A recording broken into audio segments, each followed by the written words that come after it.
Praise the lord, hallelujah.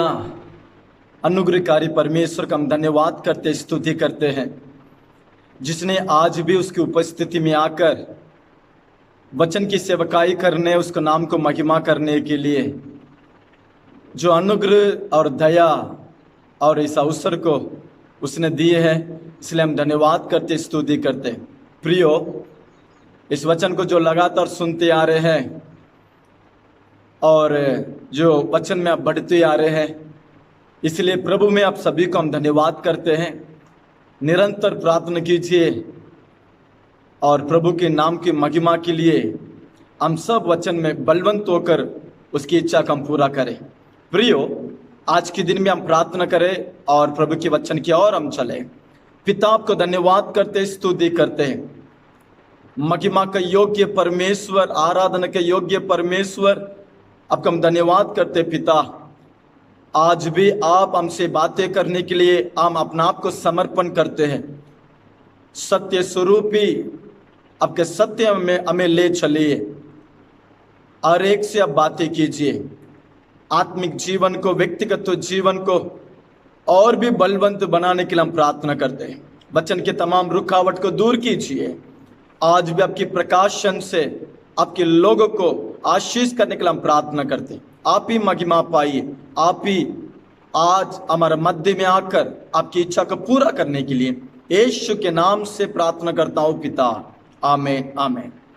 प्रियो, परमेश्वर की महान कृपा इस 2 गुना की अभिषेक के विषय को लगातार हम सीखते आ रहे हैं। कई अनुभव को हम सीखते आ रहे हैं। एक सेवक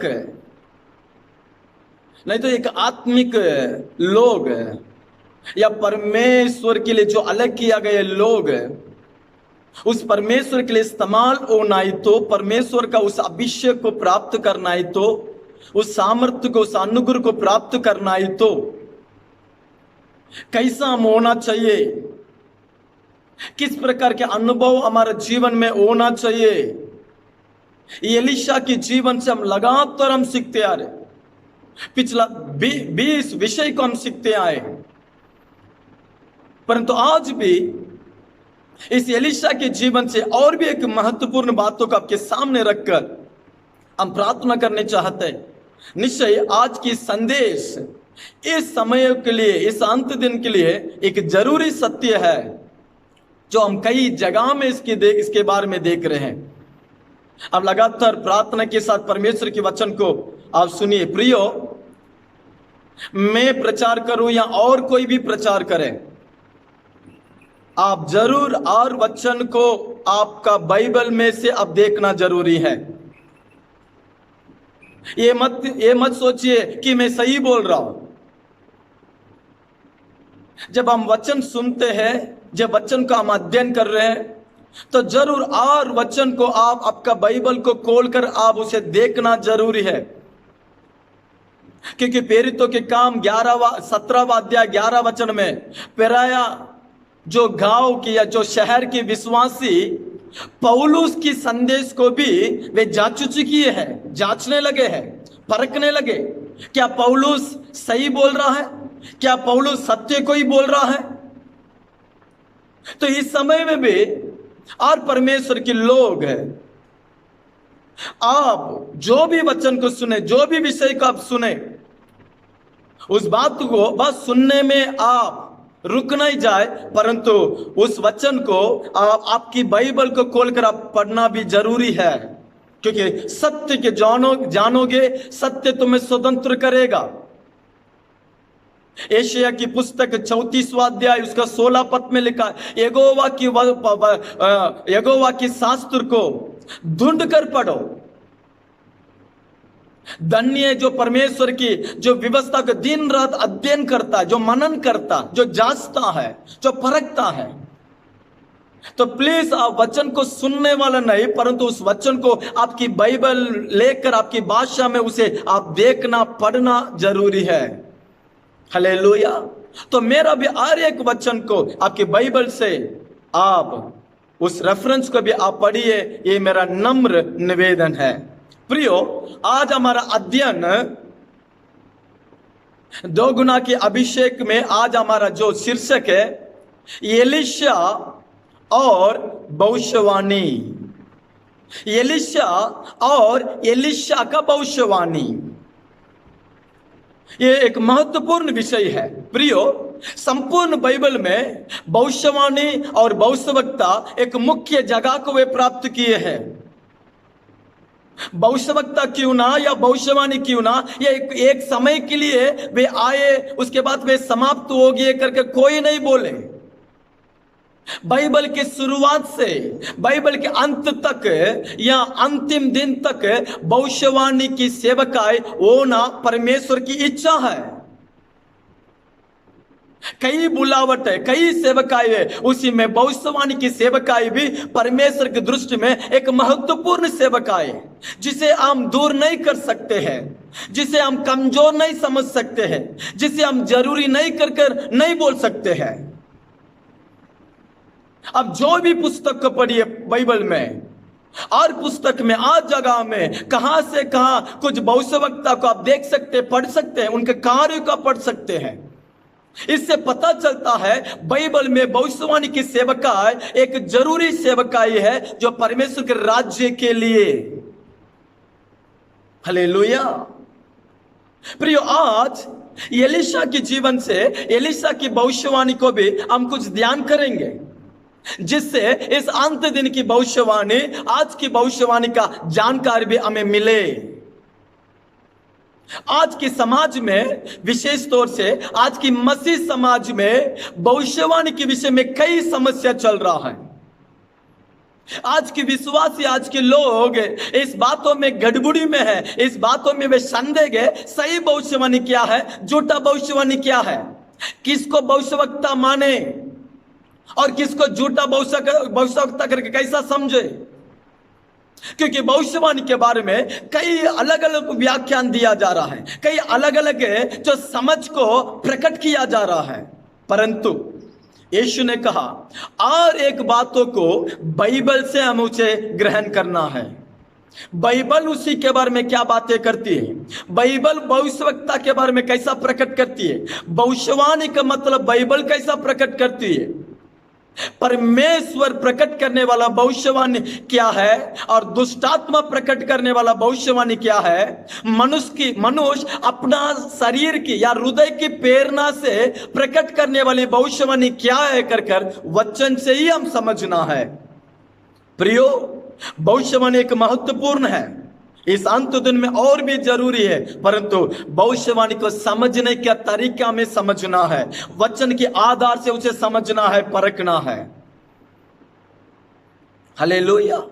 इस प्रकार से एलीशा इस अंत दिन में एक आत्मिक भविष्यवक्ता को दर्शाता है। हालेलुया। संपूर्ण बाइबल में भविष्यवाणी के सेवकाई एक मुख्य जगह को प्राप्त किया है, और हर समय में, शुरुआत के समय में या राजाओं के समय में, न्यायों के समय में या इस अंत समय में, हर काल में भविष्यवक्ता को परमेश्वर ने खड़ा किया, उनके द्वारा प्रभु ने अपने सेवकाई को पूरा किया। हालेलुया। तो आज आपके पास भविष्यवाणी के बारे में, भविष्यवक्ता के बारे में संपूर्णता से नहीं, परंतु समय के अनुसार कुछ विषय के मैं आपके सामने आपका जानकारी के लिए वचन के आधार से मैं बातें करने चाहता हूं। लगातार प्रार्थना में वचन को सुनिए। एक वचन को मैं पढ़ता हूं, दूसरा पत्रस की पत्री पहला अध्याय उसके 21वां वचन को मैं पढ़ रहा हूं। दूसरा पत्रस पहला अध्याय और 21वां वचन। क्योंकि कोई भी भविष्यवाणी मनुष्य की इच्छा से कभी नहीं हुई, पर भक्त जन पवित्र आत्मा के द्वारा उबारे जाकर परमेश्वर की ओर से बोलते हैं। कभी भी भविष्यवाणी मनुष्य की इच्छा से प्रकट किया नहीं जाएगा, परंतु पवित्र आत्मा की प्रेरणा से वे बोलते करके बाइबल कहता है। भविष्यवाणी पवित्र आत्मा के प्रेरणा से बोला जाता है। और पवित्र आत्मा ही भविष्यवाणी की वरदान को देता है और भविष्यवक्ता को ही मार्गदर्शन करता है। एक भविष्यवक्ता के अंदर से पवित्र आत्मा ही बातों को प्रकट करता है, जिसे हम भविष्यवाणी कहते हैं। हालेलुया। एक अद्भुत बात है, हमारा बाइबल का नाम, कई नाम दिया गया, उसमें एक नाम है हमारे हाथ में जो बाइबल है ना, वही एक भविष्यवाणी की पुस्तक है, जो भविष्य के बारे में बताती है, आने वाले दिनों के बारे में बताती है, अंतिम दिनों के बारे में बताती है, जो स्वर्ग के बारे में प्रकट करती है। भविष्यवाणी की पुस्तक को ही हम हमारे हाथ में रखे हैं। हालेलुया। हम धन्य लोग। इस विश्व में कोई भी ग्रंथ को भविष्यवाणी की ग्रंथ का पुस्तक करके बोला नहीं जाएगा। केवल अमरात में जो पवित्र शास्त्र है ना, जो संपूर्ण पवित्र शास्त्र पवित्र आत्मा के प्रेरणा से रचाया गया, वही है भविष्यवाणी की पुस्तक है, जो हमसे बातें करती है, जो हमारे बारे में प्रकट करती है, हमारा भविष्य को प्रकट करती है, आने वाले दिनों के बारे में प्रकट करती है। परमेश्वर के मन की बातों को भविष्यवाणी की पुस्तक बाइबल प्रकट करती है। हालेलुया। प्रियो, तो भविष्यवक्ता एक मुख्य लोग है, इसलिए बाइबल बताती है भविष्यवक्ता को हानि नहीं पहुंचाना। भजन संगीता 105 उसका 15वां वचन में लिखा है, ना तो भविष्यवक्ता को हानि, मेरा नबी को हानि ना पहुंचाओ। भविष्यवक्ता को इज्जत करना है, भविष्यवक्ता को आदर करना है, भविष्यवक्ता को बुराई नहीं करना है, उन्हें हानि नहीं पहुंचाना है, उनके विरोध में नहीं उठना है करके बाइबल स्पष्टीकरण से बताती है। दूसरा इतिहास 20 अध्याय 20वां वचन में लिखा है, नबियों के शब्दों के लिए हम कान लगाना है, बाइबल बताती है।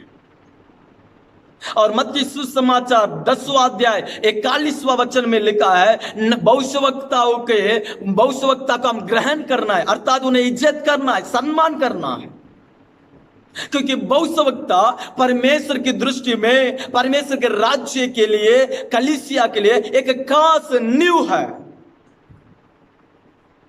हालेलुया। प्रिय, इस दिन का समस्या भविष्यवाणी को आज के समय में गलत समझा जा रहा है। कुछ लोग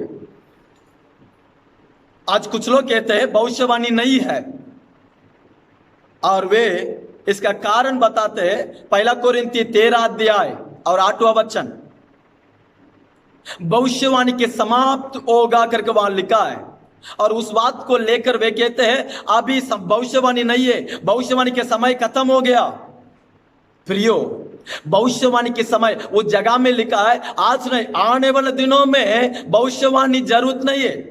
इस पृथ्वी में भविष्यवक्ता जरूरी है, इस पृथ्वी में भविष्यवाणी जरूरी है, इस पृथ्वी में भविष्य को प्रकट करने वाले सेवक लोग जरूरी है, परंतु स्वर्ग में भविष्यवाणी जरूरी नहीं है। स्वर्ग में चंगाई की सेवा जरूरी नहीं है, स्वर्ग में क्रूसेड जरूरी नहीं है, स्वर्ग में पिता और उसके लोगों के मध्य में प्रेम की रिश्ता ही होगा। परंतु आज परमेश्वर इस अंत दिन के लिए कलीसिया को रूपांतर बनाने के लिए भविष्यवक्ता को प्रभु ही खड़ा किया है। हालेलुया। इसलिए तो भविष्यवाणी को गलत ना समझे, भविष्यवक्ता को गलत ना समझे। शुरुआत से, बाइबल की शुरुआत से जिस प्रकार से हम भविष्यवक्ता को पढ़ते हैं, भविष्यवाणी को हम पढ़ते हैं, उसी प्रकार से बाइबल की शुरुआत से गलत या झूठे भविष्यवक्ता को भी हम पढ़ते हैं, झूठा भविष्यवाणी को भी हम पढ़ते हैं। हालेलुया। इस बात को हम ठीक से वचन से हम समझना है।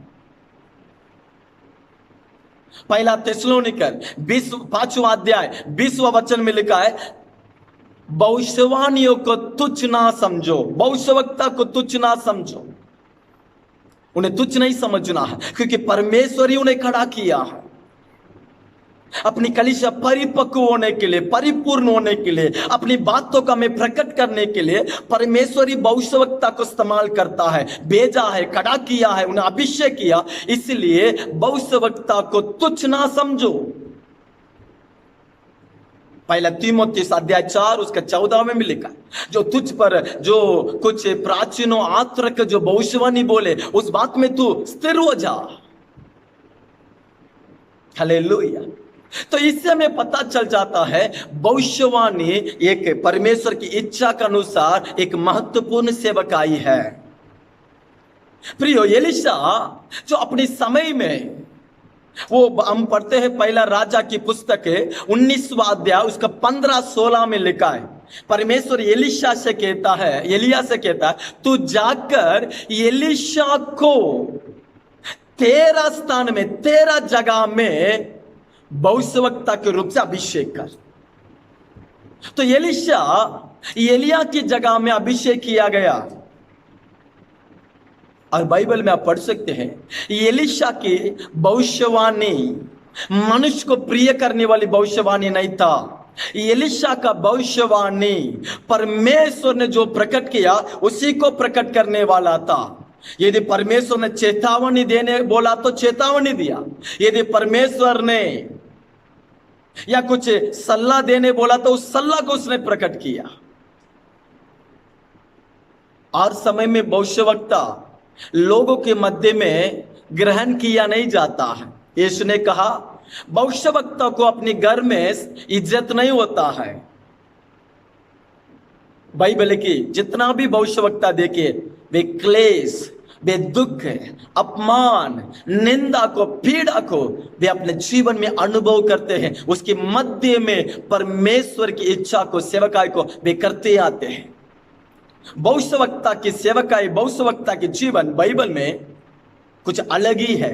परंतु इस अंत दिन में बाइबल का भविष्यवक्ताओं के अनुभव को इस दिन में हम ज्यादा देख नहीं पा रहे। इस अंत दिन में ज्यादा से ज्यादा भविष्यवक्ता को, उदाहरण से गली गली में जैसा कलीसिया है, इस दिनों में कई भविष्यवक्ता जो अपने आप को भविष्यवक्ता कहने वाले तो उठ चुके हैं। बहुत से भविष्यवक्ता उठे हैं, परंतु यहोवा का भविष्यवक्ता कौन है? एक महान पवित्र सेवक ने इस प्रकार से कहा, आज की भविष्यवक्ता को बाइबल की भविष्यवक्ता से आप परखो। बाइबल की भविष्यवक्ता के अनुभव जीवन आज के भविष्यवक्ता के जीवन में है क्या नहीं, थोड़ा फर्कना जरूरी करके उसने कहा। सच बात है, जो भी मैं भविष्यवक्ता कहने से उन्हें स्वीकार नहीं करना है। बाइबल की भविष्यवक्ता के अनुभव जीवन आज की भविष्यवक्ता के जीवन में है क्या? प्रियो, आज विश्वासी कौन है, आज सेवक कौन है, पता नहीं चल रहा है। कारण उनका ड्रेसिंग, उनका हेयर स्टाइल और उनका चाल चलन, उनका बोलना, उनका तरीका, ये सेवक है क्या या विश्वासी या और कोई है, कुछ समझना नहीं आ रहा है। आज ज्यादा से भविष्यवक्ता देख रहे। प्रियो, अंत दिन में, अंतिम दिन की जागृति के लिए परमेश्वर सेवकों को खड़ा करेगा, भविष्यवक्ता को खड़ा करेगा, इसमें कोई शक नहीं। परंतु किस प्रकार के भविष्यवक्ता, एक भविष्यवक्ता कैसा होना है? एलीशा के जीवन को देखिए। अपना स्वामी एलिया जो भी प्रकट किया, एलिया ने जैसा जिया वैसा ही है। हालेलुया। एक बार मैंने एक सेवक को मिला, उस सेवक ने अपना बारे में बहुत कुछ प्रकट किया कि मेरा सेवक है, भविष्यवाणी की सेवक है, परमेश्वर ने मुझे एक भविष्यवक्ता के रूप से अभिषेक किया करके कहा। मैंने उस बात को सुना, परंतु कुछ दिनों के बाद जो व्यक्ति, जो सेवक अपने आप को भविष्यवक्ता कहा, एक अन्य जाति व्यक्ति के साथ उसके व्यवहार, जो उसके बातें करने का तरीका को देखकर मैं आश्चर्य हुआ। एक अन्य जाति के व्यक्ति, उसके पास एक छोटे से गलतियां कुछ हो गया, परंतु उस अन्य जाति मतलब जो उद्धार नहीं पाया वो व्यक्ति क्षमा भी मांगा, क्षमा चाहा, मुझे क्षमा कीजिए करके बोला। परंतु जिसने अपने आप को भविष्यवक्ता बोला, उसने इतना क्रोधित होने लगा, डांटने लगा, गुस्सा होने लगा। क्या ये भविष्यवक्ता है? तो अपना आप को भविष्यवक्ता कहता है। एक अन्य जाति क्षमा चाहता है, फिर भी क्षमा करने बिना और भी गुस्सा करता है। यही बाइबल की भविष्यवक्ता है। हालेलुया। प्रियो, आज के लोगों के अंदर की समस्या क्या मालूम है? आज के लोगों के अंदर समय प्रकटीकरण अलग है, कुछ सूचना प्रकटीकरण अलग है, भविष्यवाणी की वरदान अलग है, भविष्यवक्ता अलग है, भविष्यवाणी की सेवकाई अलग है। प्रियो, इस बातों को समझना है। प्रकटीकरण मतलब अचानक परमेश्वर ने कुछ सभाओं में, कुछ भीड़ में या कुछ प्रार्थना में कुछ बातों को प्रकट करता है। शायद कलीसिया के बारे में, वहां किसी परिवार के बारे में, वहां किसी व्यक्ति के बारे में, शायद उसके पास कुछ वस्तु क्यों ना, या उसके पास कुछ चिन्ह को भी वो प्रकट करेगा। ये अचानक परमेश्वर पवित्र आत्मा अपने सेवक के द्वारा जो प्रकट करता, इसे प्रकटीकरण है। ये भविष्यवाणी नहीं है। आपके मालूम है, हमारा देश में जो महान सेवक, जो पवित्र जन डीजीएस अंकल को सभी लोग भविष्यवक्ता कहते थे, भविष्यवक्ता। परंतु एक दिन उसने कहा, मैं भविष्यवक्ता नहीं, परमेश्वर की प्रकटीकरण के वरदान, मैं जो मंच में से जो प्रकट करता हूं, जो चिन्ह के बारे में बोलता हूं, जो व्यक्ति के बारे में बोलता हूं, जो नाम लेकर बुलाता हूं, ये भविष्यवाणी नहीं है। परंतु उस समय के लिए परमेश्वर मुझे प्रकट करता है, उस बात को मैं प्रकट करता हूं। ये भविष्यवाणी की वरदान नहीं है, वो खुद बोले हैं, ये प्रकटीकरण के वरदान है। प्रभु कुछ बात को प्रकट करता है उस समय के लिए, बस समाप्त। भविष्य दूसरा, इसलिए आप समझ लो, प्रकटीकरण है वो कुछ अलग अनुभव है। तो भविष्यवाणी के वरदान का मतलब, वरदान ना केवल सेवकों के लिए परंतु और विश्वासियों के लिए। कई जन समझ रहे हैं वरदान मतलब सिर्फ सेवकों के लिए दिया जाता है, जो मंच में खड़ा होते हैं, जो प्रचार करते हैं। नहीं प्रियो, वरदान हर एक के लिए है। पहला कोरिन्थी 12 अध्याय उसका 11वां पद में लिखा है, पवित्र आत्मा परमेश्वर अपना इच्छा के अनुसार वरदान को बांटता है। यीशु ने कहा, विश्वास करने वालों से जो होने वाले चिन्ह चमत्कार। फिलिप्पुस जो सुसमाचार, उसका 4 बेटियां, वे भविष्यवक्तिनी थे। प्रियो, वरदान हर एक के लिए, सिर्फ एक नियुक्त किए गए कुछ लोगों के लिए नहीं, सबके लिए। तो प्रकटीकरण अलग अनुभव है। भविष्यवाणी के वरदान कलीसिया में विश्वास के लिए दिया जाएगा, एक जवान को दिया जाएगा, एक बुजुर्ग दिया जाएगा। पवित्र आत्मा अपनी इच्छा के अनुसार बांटता है। तीसरा, भविष्यवक्ता की बुलावट, ये अलग है। उदाहरण से यिर्मयाह 1 अध्याय 5वां पद में लिखा, मैं मां के गर्भ से मैं तुझे भविष्यवक्ता के रूप से अभिषेक किया, तुझे चुना हूं। भविष्यवक्ता की बुलावट या सेवक आए, प्रभु कुछ लोगों को नियुक्त करता है। भविष्यवक्ता वे देश में जाएंगे, गांव में जाएंगे, कलीसिया में जाएंगे। प्रभु कई जगह में उन्हें भविष्यवक्ता के रूप से इस्तेमाल करता है। परंतु भविष्यवाणी की सेवक आए वो एक अलग है। जो 5 सेवकाई में एक मुख्य सेवकाई भविष्यवाणी की सेवक आए। प्रियो, इस अनुभव को हम समझना, सबको मिक्स नहीं करें। आज कई जन जो परमेश्वर ने कुछ बात को प्रकट किया, इसी के कारण वे अपने आप को भविष्यवक्ता समझ लिए, अपने आगे टाइटल डाल लिए भविष्यवक्ता।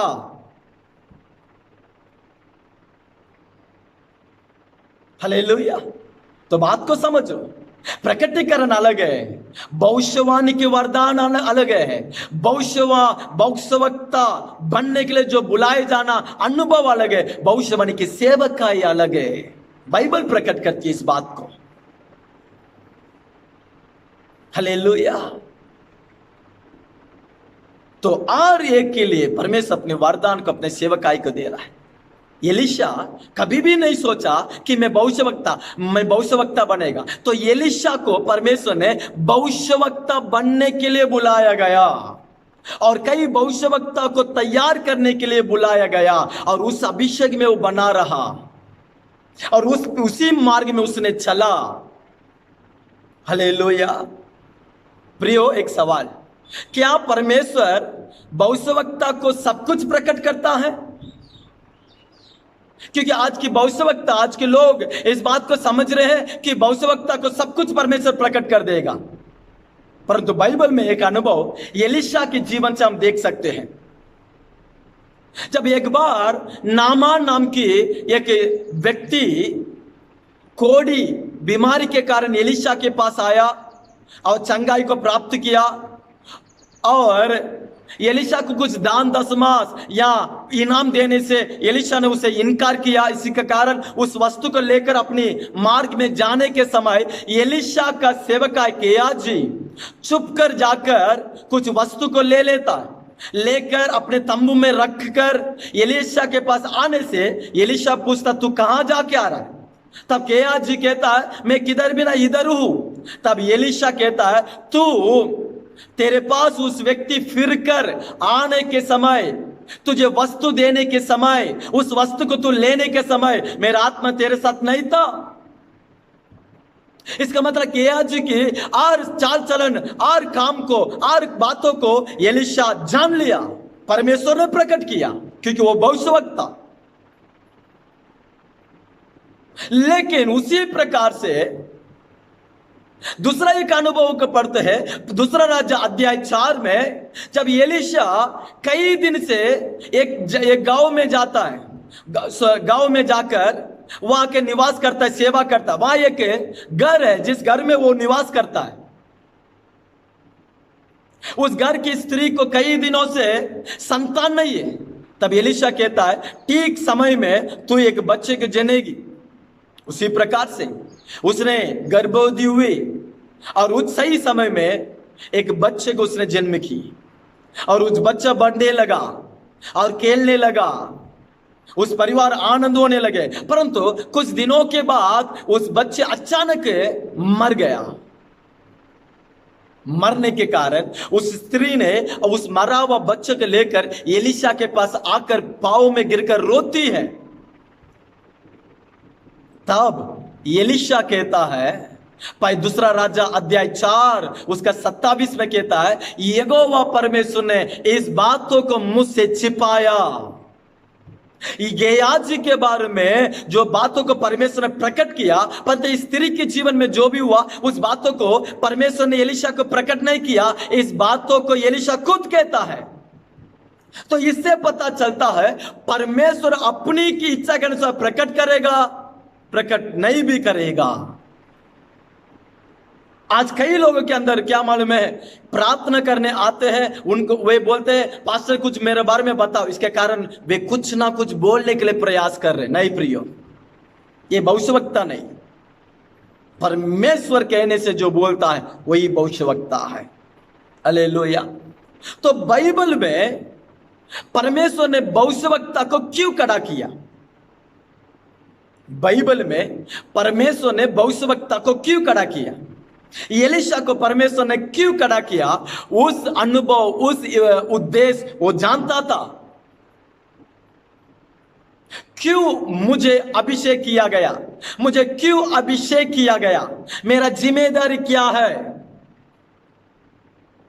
एलीशा अपनी जिम्मेदारी जानता था। यदि आप एलीशा के पास पूछेंगे आप क्यों भविष्यवक्ता बनाए गए, वो कहेगा देश को परमेश्वर की ओर फिराने के लिए मैं भविष्यवक्ता के रूप से अभिषेक किया गया और राजाओं को अभिषेक करने के लिए मैं भविष्यवक्ता के रूप से अभिषेक किया गया और मेरा बात कई भविष्यवक्ताओं को तैयार करने के लिए मैं अभिषेक किया गया।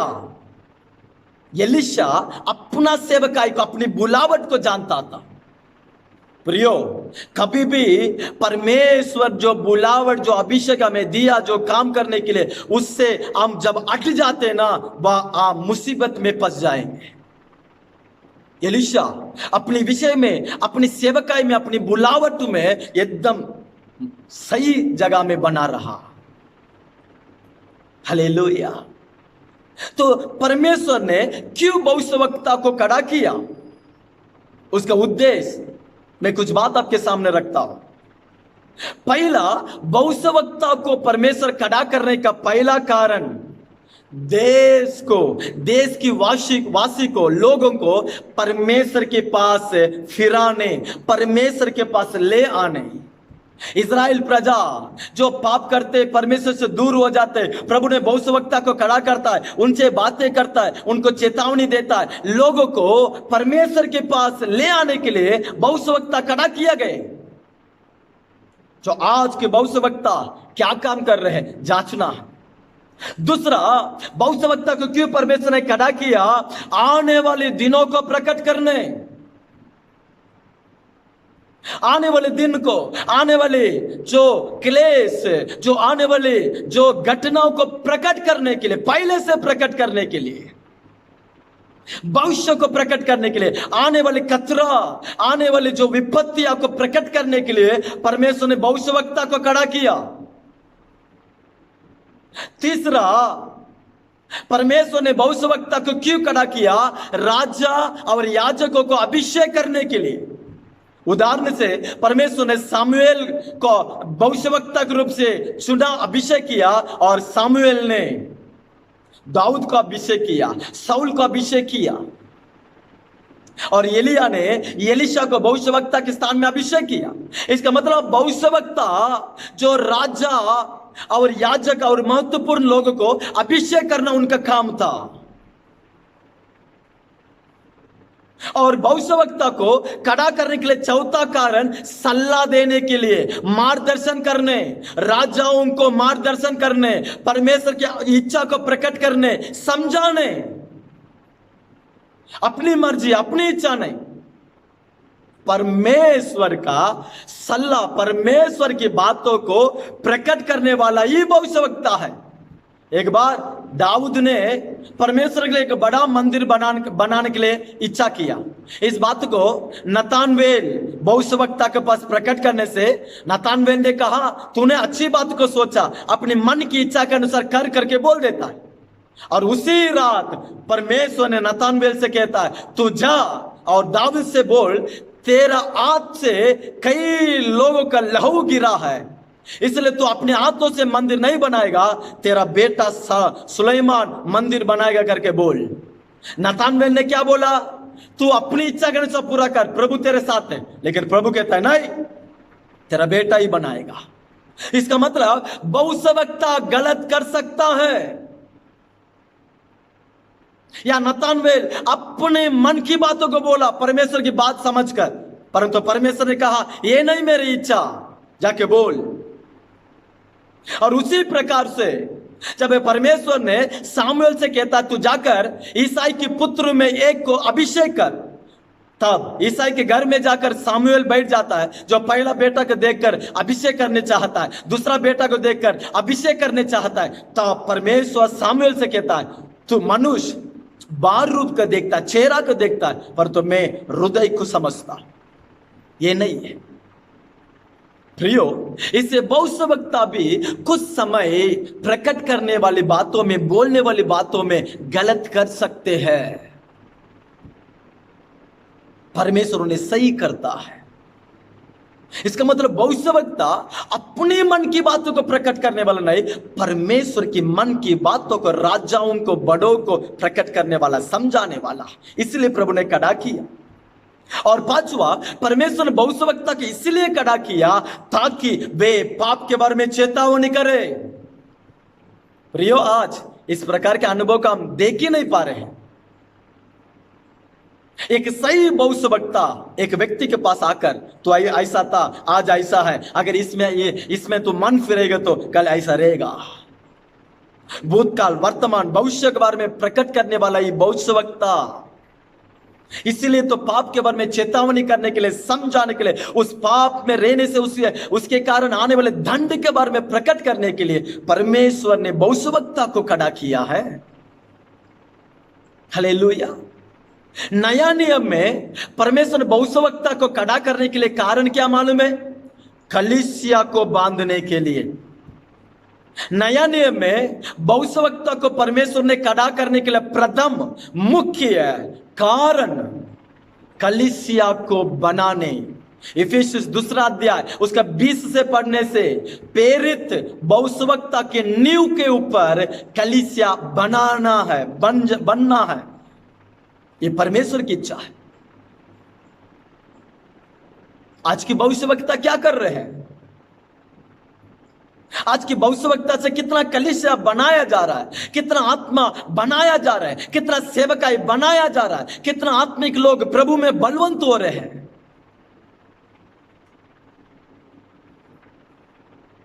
इस अंत दिन में भविष्यवाणी गलत प्रयोग किया जा रहा है यीशु की भविष्यवाणी के अनुसार।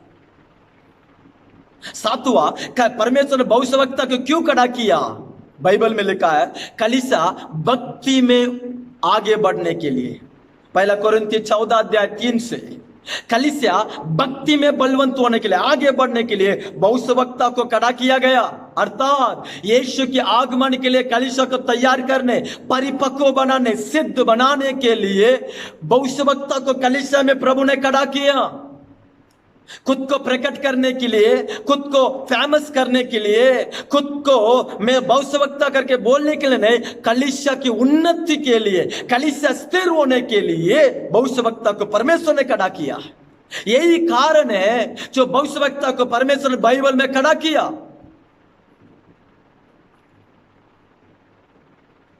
परंतु इस अंत दिन की भविष्यवाणी की सेवकाई, इस अंत दिन भविष्यवाणी भविष्यवक्ता के जीवन या उनके चरित्र कुछ अलग ही हमारे लिए दिख रहा है, कुछ अजीब है।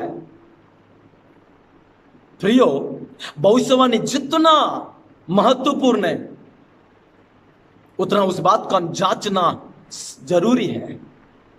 इस अंत दिन के बारे में यीशु ने कहा, मत्ती सुसमाचार 24वां अध्याय उसका 11वां पद में लिखा है, अंत दिन में झूठे भविष्यवक्ता उठेंगे।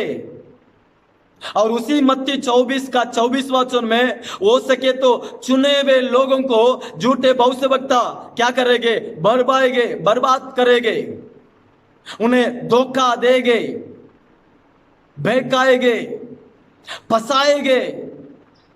यीशु की भविष्यवाणी इस दिन में पूरा हो रहा है। प्रियो, भविष्यवक्ता को हम कैसा समझे? उनके वरदान को देखकर वे भविष्यवक्ता करके समझे, या उनके बैकग्राउंड या उनकी प्रचार, किससे ये सही भविष्यवक्ता है क्या या झूठा भविष्यवक्ता, कैसा हम समझे? यीशु ने एक उदाहरण दिया। मत्ती सुसमाचार 7वां अध्याय उसका 15वां वचन में आपके लिए पढ़ रहा हूं।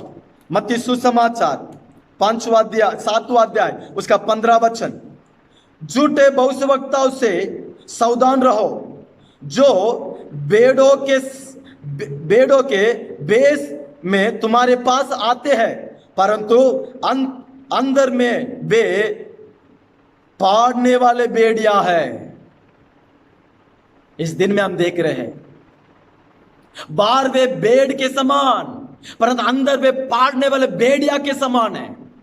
उनका उद्देश्य पैसा, उनका उद्देश्य धन, उनका उद्देश्य फेमस, उनके उद्देश्य सम्मान, उनके उद्देश्य कलीसिया बांधना, महिमा बनना, प्रभु के लिए तैयारी होना नहीं होता है। झूठा भविष्यवक्ता के बारे में उद्देश्य में देखिए यीशु ने और भी बताया, जो पेड़ अच्छा फल नहीं लाता वह काटा और आग में डाला जाता है। इस प्रकार उनके फलों से तुम उन्हें पहचान लो। उनके फलों से अर्थात उनकी गवाही, उनके जीवन, उनकी चाल चलन, उनके स्वभाव, उन्हें पता चलो, उन्हें जान लो। सिर्फ प्रचार से नहीं, सिर्फ भविष्यवाणी से नहीं, सिर्फ कुछ प्रभाव उनके पास से प्रकट हुआ करके नहीं, उनके फलों से उन्हें परखो, पहचानो। भविष्यवक्ता के उद्देश्य क्या है, उनकी बातें क्या है, उनके संदेश के उद्देश्य क्या है, उनका भविष्यवाणी के उद्देश्य क्या है, किस बातों को वे फोकस कर रहे हैं। हालेलुया। क्योंकि अंत दिन में झूठे भविष्यवक्ता उठेंगे, बाइबल के अनुसार उठे हैं। एक समय में भविष्यवक्ता के जीवन, उनका जो उद्देश्य, उनका कार्य कुछ अलग ही था। आज देखिए, कोई भी भविष्यवक्ता, कोई भी भविष्यवाणी बोलेगा सौदा, क्योंकि हम अंत दिन में, ये सब को हम देखने से हम अंत दिन में प्रिय मैंने बोला एलीशा और उसके भविष्यवाणी, उस बात को बोल के मैं समाप्त करता। एलीशा एक भविष्यवक्ता की भविष्यवाणी संपूर्णता से परमेश्वर की मार्गदर्शन में होता है, परमेश्वर कहने से ही उसे करता है, अपनी इच्छा से कुछ भी नहीं करता। एलीशा जहां भी भविष्यवाणी बोला, देखिए उस शब्द उसी प्रकार से पूरा हुआ। एलीशा की भविष्यवाणी को देखिए। दूसरा राजा 3 अध्याय में 3 राजा युद्ध के लिए जाते हैं। युद्ध के लिए जाने के समय उनके लिए मोआब के विरोध में युद्ध करने के लिए जाते हैं। ऐसा 3 राजा युद्ध के लिए जाते हैं, परंतु बीच में भोजन पानी सब खत्म हो जाता है। इसके कारण वे सैनिक वे सभी थक जाते हैं, उनके लिए पानी जरूरी है। उस समय में एलीशा वो जगह में बुलाया जाता और एलीशा क्या आकर कहता है, तुम ना तो 15 वचन में आपके लिए पढ़ता हूं, पर अब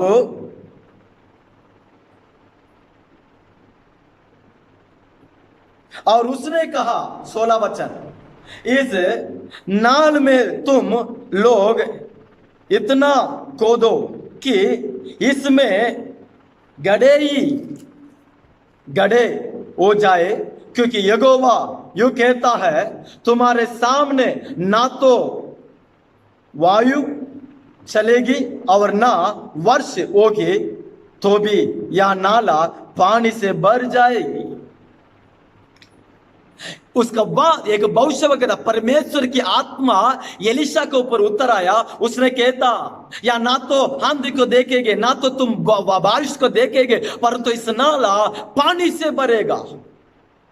उसके वचन के अनुसार उस जगह में उस नाला पानी से भरने लगा, वे उनकी प्यासा मिटने लगा। इसका मतलब एलीशा एक सही भविष्यवक्ता है जो परमेश्वर कहने से ही बोलता है।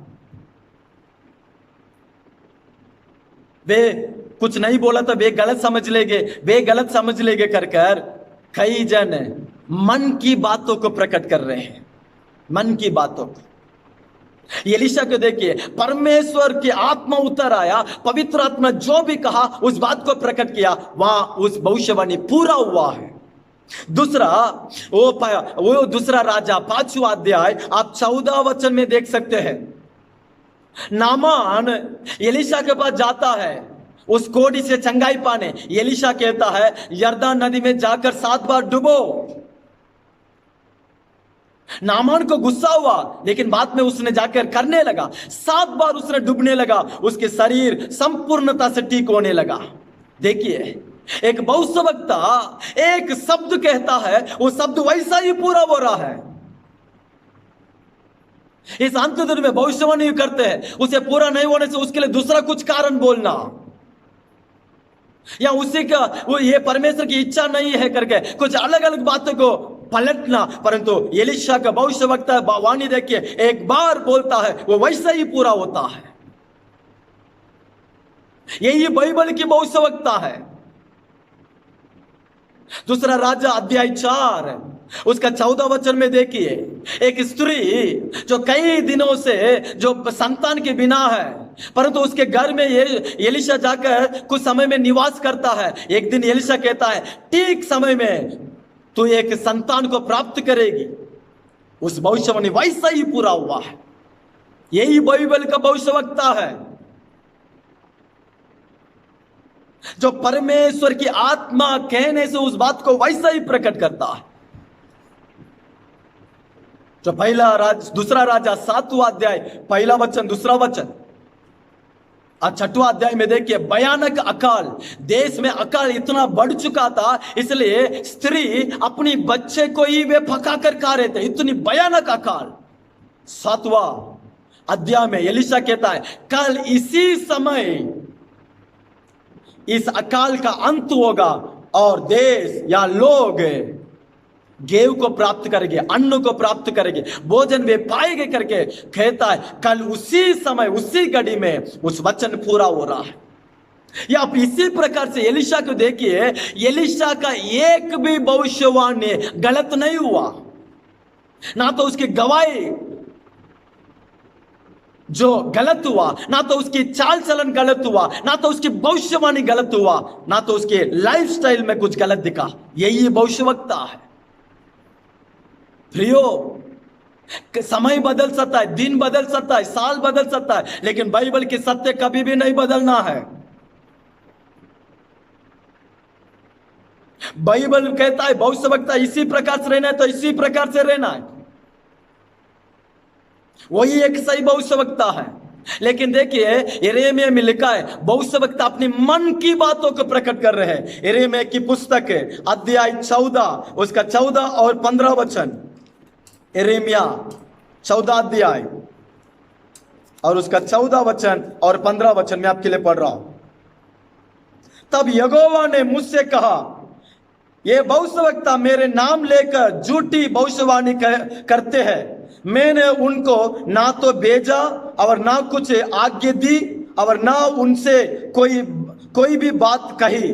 वे तुम लोगों से दर्शन का झूठा दावा करके अपने ही मन से व्यर्थ और धोखे की भविष्यवाणी करते, अपने ही मन से व्यर्थ और धोखे भविष्यवाणी बताते हैं।